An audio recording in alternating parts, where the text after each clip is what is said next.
Assalamualaikum. Today I'm here to teach you principles of accounting ICOM part 2. Author name is Suhail Afzal and Muhammad Arif Chaudhary.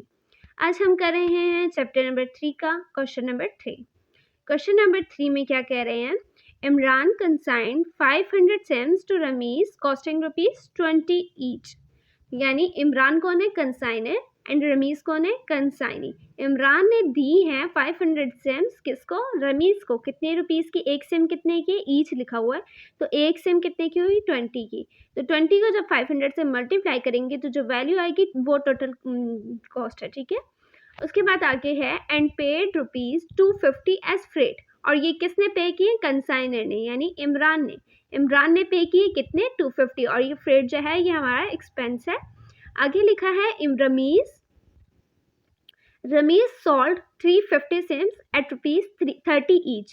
अब रमीज ने बेची हैं, ठीक है, 350 sems. उसने कितनी ली थी? 500, मगर उसने 350 जो है ना बेची आगे.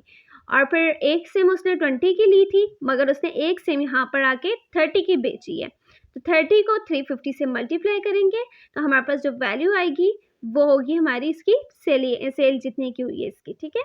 आगे है Rameez commission is 5% on sales. Rameez को जो कमीशन मिला है सेल्स पर, यानी जो इसने जितने की सेल की है हमने उससे सेल की निकालनी है. ओके. तो इसने जितने की सेल की है हमने उसकी कमीशन निकाल लेनी है फिर 5% करके. उसके बाद हम अब देखिए हमने इन्होंने कहा है कि 350 सिर्फ सेल हुई है, बाकी जो 150 हैं वो भी अनसोल्ड स्टॉक है. ठीक है. वो यानी वो अनसोल्ड चीज़ें हैं ना, बाकी की सिम्स अनसोल्ड सिम्स, तो वो सारी भी वो एक स्टॉक में आ जाती हैं. कोई भी बचा हुआ माल वो हमारा स्टॉक में आ जाता है. तो वैसे ही इनका भी स्टॉक में आ रहा है, तो वो हम स्टॉक की प्राइस कैसे निकालेंगे? ये हम फॉर्मूले के तहत निकालते हैं, तो हम वैसे वो निकाल लेंगे. और अब इन्होंने रिक्वायरमेंट क्या दी है हमें? Prepare consignment account in books of Imran. यानी हमें सिर्फ और सिर्फ कंसाइनमेंट अकाउंट बनाना है जो कि इमरान में जिस तरह से होता है. ठीक है. इमरान कौन है? कंसाइनर. हमें कंसाइनर का जर्नल में बनाना. हमें सिर्फ उसमें जो कंसाइनमेंट्स आ रहे होते हैं, कंसाइनमेंट के अकाउंट आ रहे होते हैं, हमने सिर्फ उसका वो वाला कंसाइनमेंट अकाउंट बनाना है. ओके. तो यानी बहुत ही छोटा सा क्वेश्चन है, बहुत ही सिंपल सा क्वेश्चन है. बस हमें इस बार जर्नल के बगैर अपने दिमाग में एंट्रीज बनानी पड़ेंगी. ठीक है. तो क्वेश्चन को स्टार्ट करते हैं और देखते हैं कि कैसे दिमाग में एंट्रीज बनती है हमारी. तो हम लोग अब क्वेश्चन को स्टार्ट करते हैं. जी, तो यहाँ पर मैं बना चुकी हूँ कंसाइनमेंट अकाउंट. ओके.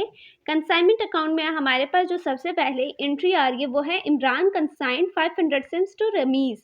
यानी इमरान ने कंसाइन जब करता है, ठीक है, कोई भी कंसाइनर कंसाइनी को देता है कुछ, तो जैसे कि इसमें सेम्स दी हैं, तो उसकी क्या एंट्री हमारे पास होती है? कंसाइनमेंट अकाउंट डेबिट, और क्रेडिट क्या हो जाता है हमारे पास?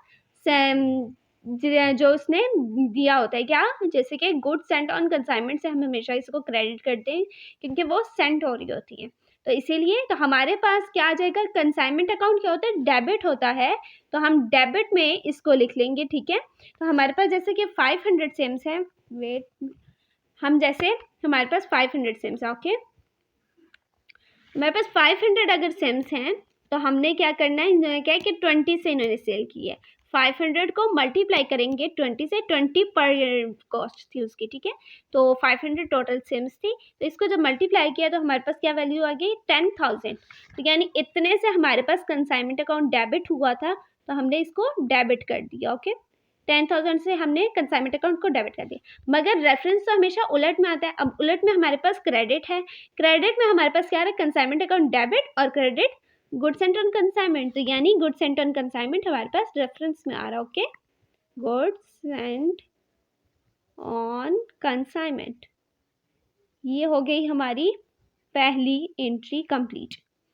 अच्छा, इसके बाद हमारे पास क्या आता है? इन्होंने कहा है उसके बाद एंड पेड ₹250 एज फ्रेट. यानी एक्सपेंसेस पे करो.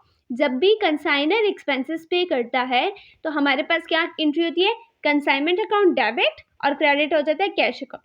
कंसाइनमेंट अकाउंट क्या हो रहा है? डेबिट हो रहा है, तो हम डेबिट कर देंगे. वैल्यू कितनी है? 250 से हमने डेबिट कर दिया कंसाइनमेंट अकाउंट को. मगर रेफरेंस हमेशा उलट होता है. तो जैसे कि हमारे पास क्रेडिट का रेफरेंस है, तो वो हमारे पास क्या हो रहा है? क्रेडिट में क्या आ रहा है? Cash account. तो हमने कैश अकाउंट लिख दिया. ये हो गया हमारा यहाँ तक 2 एंट्रीज। आगे थर्ड एंट्री है हमारे पास कि इमरान ने सेल की 350 सिम्स और कितने की, एक सिम कितने की, 30 की। तो हमने वो वैल्यू निकाली, ठीक है, 350 मल्टीप्लाई 30, तो हमारे पास क्या वैल्यू आ गई, 1500। कि इसका मतलब कि हमारे पास जब सेल होती है तो हमारे पास क्या एंट्री होती है, हमारे पास एंट्री होती है जब कोई सेल करे, कंसाइनी अकाउंट डेबिट हो जाता है यानी रमीज अकाउंट, ठीक है, रमीज अकाउंट डेबिट, और क्रेडिट क्या हो जाता है हमारे पास, हमारे पास होता है कंसाइनमेंट अकाउंट क्रेडिट होता है और रमीज अकाउंट डेबिट होता है, ठीक है, ये बात है। तो हम लोग जब ये एंट्री पास करते हैं तो हमारे पास क्या वैल्यू होती है, थोड़ा माइंड में करना होता है तो थोड़ा टाइम लगता है, इससे से कुछ मिस्टेक्स हो रही हैं।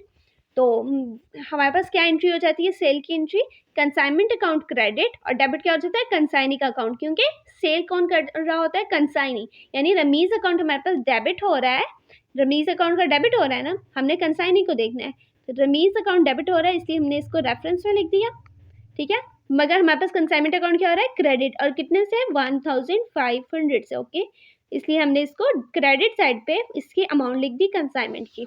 अच्छा, इसके बाद हमारी नेक्स्ट एंट्री क्या है, Rameez commission is 5% on sales. अब रमीज के कमीशन के बारे में बात की है कि इसका कमीशन कितना हुआ, ठीक है, कमीशन जैसे कि मैंने आपको बता चुकी हूँ कि इसकी जो सेल जितने की हुई है उतने पे होता है, सॉरी, तो हम लोग उसी पे निकाल लेंगे 1500 मल्टीप्लाई 5 डिवाइडेड बाय 100, ओके, ये हो गई हमारे पास इसकी कमीशन कितना है, 525। अब जब कमीशन हम रिसीव कर रहा होता है रमीज यानी कंसाइनी, तो हम इसकी क्या एंट्री पास करते हैं, कंसाइनर क्या एंट्री पास करता है, हमारे पास एंट्री आ जाती है कंसाइनमेंट अकाउंट डेबिट और रमीज अकाउंट क्रेडिट, यानी कंसाइनी अकाउंट क्रेडिट हो जाता है। तो हमारे पास कंसाइनमेंट अकाउंट डेबिट हो रहा है, इसी वजह से हम इसको डेबिट में लिखेंगे, क्या लिखेंगे, इसके अमाउंट 525। अब कंसाइनमेंट अकाउंट की अमाउंट लिख दी है, अब इसका रेफरेंस क्या हो जाएगा, डेबिट, डेबिट वाला इसका रेफरेंस क्या है, सॉरी क्रेडिट, क्रेडिट में इसका रेफरेंस क्या है, रमीज अकाउंट जो कि कंसाइनी है, ओके, तो हमने इसका रेफरेंस दे दिया रमीज अकाउंट, ओके, ये हो गया हमारा यहाँ तक, ठीक। अब हमने क्या करना है, अभी हमारा क्वेश्चन यहीं पर खत्म नहीं हुआ, हमने इसके अलावा एक और चीज़ करनी थी, जैसे कि मैंने आपको क्वेश्चन पढ़ते हुए बताया था कि हमारे पास कुछ स्टॉक भी है, ठीक है, यानी 500 सिम्स थी मगर सिर्फ 350 सेल हुई हैं, तो बाकी की जो 150 हैं वो स्टॉक में आती हैं। अब स्टॉक की हम टोटल प्राइस किस तरह फाइंड आउट करते हैं, तो वो हम देख लेते हैं कि किस तरह से उसको फाइंड किया जा सकता है, ओके। उसके लिए जैसे कि मैं आपको बता चुकी हूँ कि एक फार्मूला होता है, तो हम उस फार्मूले से इसको निकाल लेते हैं, वो क्या हो जाता है हमारे पास, वो हम देख लेते हैं, ठीक है जी। तो हमने फाइंड आउट करना है calculation of stock on consignment, consignment पर जो स्टॉक होता है उसकी कैलकुलेशन करनी है, तो हम क्या कैलकुलेट करेंगे, सबसे पहले cost price of unsold stock, okay, cost price of, जब भी कोई स्टॉक आपका होता है तो हम यही फॉर्मूला यूज़ करते हैं और उसको कंप्लीट करते हैं इस तरह से, ठीक है, cost price of unsold stock, ठीक है, ये हो गई हमारे पास जो हमने फाइंड आउट जिस तरह करना है, ठीक है। अब कॉस्ट प्राइस हमारे पास कितनी है, 20 रुपीज़, जो कि अनसोल्ड है ना, तो अभी तक बेची तो नहीं है ना, क्या पता वो कितने का बेचता है, तो हमने कॉस्ट प्राइस कौन सी लेनी है, जो उसने जितने की बेची थी, ठीक है, किसने क्या नाम है, इमरान ने, ठीक है, कंसाइनर ने, तो उसने 20 की बेची थी, ठीक है, तो हमने 20 रुपीज़ लिख दिए। अब अनसोल्ड स्टॉक, जैसे कि अनसोल्ड किसे है, कौन है, कितने हैं, 150, यानी 350 सेल हो गई है और बाकी की 150 रह गई है 500 में से, तो 150 रह गई है, तो हमने उससे कर लिया, 20 को मल्टीप्लाई किया 150 से, तो हमारे पास क्या वैल्यू आ जाती है, ये देख लेते हैं, 20 मल्टीप्लाई 150 इक्वल्स टू 3000, ओके, ये हो गया हमारे पास वैल्यू आ गई इसकी। अब हम जो 3000 है वो यहाँ पर ऐसे साइड पे करके लिख लेते हैं, ओके। अच्छा, अब इसके बाद क्या करना है, हमने जो है डायरेक्ट एक्सपेंसेस, हमारे पास जो डायरेक्ट एक्सपेंसेस यानी एक्सपेंसेस जो है हमारे पास, ठीक है, हमने उनको लेने हैं, शेयर्स ऑफ डायरेक्ट एक्सपेंसेस, और ये हमारे पास क्या होते हैं, ऐड होते हैं, ओके। अच्छा, अब इसको हमने क्या करना है, हमारे पास एक्सपेंसेस, जैसे कि आप देख लें, हमारे पास एक्सपेंस कौन सा था, ये वाला, ये जिसमें उसने फ्रेट का एक्सपेंस था, ठीक है, तो हमने ये एक्सपेंस ले लिया, ठीक है, एक हमारे पास एक्सपेंस ही आता है। हम जैसे लिख लेते हैं, इसका फॉर्मूला है direct expense divided by total जो चीज़ होती है हमारे पास, जैसे इसमें सेम्स है, ठीक है, टोटल सेम्स, और मल्टीप्लाई किससे कर लेना है, अनसोल्ड स्टॉक से। ये हमारे पास है इसका फॉर्मूला, ठीक है, इसका सिर्फ अभी तक। अच्छा, अब डायरेक्ट एक्सपेंस हमारे पास कौन सा है, फ्रेट का है जैसे कि, और हमारे पास उसकी क्या वैल्यू है 250 डिवाइडेड बाय टोटल सिम्स है जैसे कि, तो टोटल सिम्स हमारे पास कितनी है 500 सिम्स थी, और फिर मल्टीप्लाई करना है अनसोल्ड स्टॉक। अनसोल्ड स्टॉक कितना है 150। ओके, जब हम इसको फाइंड आउट करेंगे तो हमारे पास क्या वैल्यू आ जाती है, तो हमारे पास वैल्यू जैसे कि हम 250 को मल्टीप्लाई किया 150 से, तो हमारे पास आ जाएगा 37,500, और जब हमने इसको डिवाइड किया 500 से, ठीक है, जो कि यहाँ पर है, इसको डिवाइड किया तो हमारे पास वैल्यू आ गई 75, ठीक है। तो ये जो हमारे पास वैल्यू आ गई, इसको हम 3000 के बिल्कुल नीचे लिख लेंगे, ठीक है, 75। अब देखिए, ऐसे कर दिया। अब मैंने जैसे कि आपसे कहा था कि हमने इसको ऐड करना है। अब ऐड किस में करना है, ये जो 3000 वैल्यू आई थी इसको ऐड करना है जो इसकी अब वैल्यू आई है, ठीक है। 3000 प्लस 75, तो हमारे पास क्या वैल्यू आ जाती है 3075, ठीक है। तो ये हमारे पास क्या है, हमारे पास ये इसको नाम दे देते हैं स्टॉक ऑन कंसाइनमेंट। ओके, ये हमारे पास आ गया इसका। अच्छा, अब ये जो वैल्यू आई है स्टॉक ऑफ ऑन कंसाइनमेंट, ये हम कहाँ पर लिखेंगे, मींस डेबिट पे लिखेंगे, क्रेडिट पे लिखेंगे, कौन सी साइड पे लिखेंगे, ये आपको जैसे कि मैंने बताया था कि रूल्स पढ़ने होते हैं, तो आप वो रूल्स में भी देखें। तो हमारे पास स्टॉक ऑन कंसाइनमेंट क्या है, डेबिट है, और कंसाइनमेंट अकाउंट क्या है, क्रेडिट। हम जैसे कि कंसाइनमेंट अकाउंट बना रहे हैं, तो कंसाइनमेंट अकाउंट में हमारे पास क्या हो रहा है, इसमें सॉरी अनसोल्ड स्टॉक में क्या हो रहा है, हमारे पास स्टॉक ऑन कंसाइनमेंट डेबिट हो रहा है और कंसाइनमेंट अकाउंट क्रेडिट हो रहा है। कंसाइनमेंट अकाउंट क्रेडिट हो रहा है तो हमने इसको इसकी वैल्यू से क्रेडिट कर दिया, जो कि हमने अभी निकाली है 3075, और इसके अगेंस्ट में क्या आ रहा है, जैसे कि डेबिट आ रहा है, और किसके नाम से आ रहा है, स्टॉक ऑन कंसाइनमेंट, तो हमने इसके नाम से इसको रेफरेंस में लिख दिया, ठीक है, यहाँ पर। आई होप आप लोगों को समझ आ रही होगी। तो यहाँ पर हमारा क्वेश्चन की जो हमने एंट्रीज पास करनी थी वो हमने कर दी है, ठीक है।